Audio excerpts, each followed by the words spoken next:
Cathy nous écrit aussi, je rentre en France, nous dit Cathy, après une expatriation. Tiens, elle nous demande si elle peut bénéficier du régime des impatriés. Cathy, elle est renseignée. Hein. Donc, vous savez, le paradis fiscal, c'est le pays dont on n'est pas résident. Donc, on connaît le forfait Beckham en Espagne. On ne va pas faire tout le tour de l'Union européenne, mais il y en a beaucoup. En France, on a un régime des impatriés. C'est quoi ce truc-là? Eh bien, ça permet d'attirer des talents en France pour peu qu'ils soient appelés de l'étranger par une entreprise ou alors qu'il y a une mobilité intragroupe.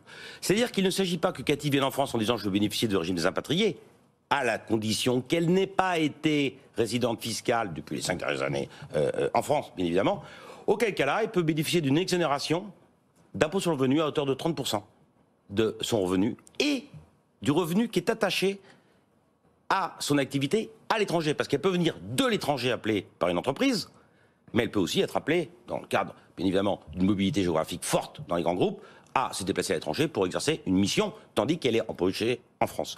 Donc 30% qui échappent, les primes qui sont visées, qui sont afférentes à son activité étrangère échappent, mais aussi les revenus de capitaux mobiliers à hauteur de 50%. Donc on a un impôt qui est divisé par 2. Plat de taxe, il n'est pas à 30, il est à 15 pour eux. Sur les revenus de capitaux mobiliers, sur les rachats de contrats d'assurance vie, de contrats de capi, et sur les plus-values qui sont réalisées sur des titres qui sont attachés à des sociétés de l'étranger.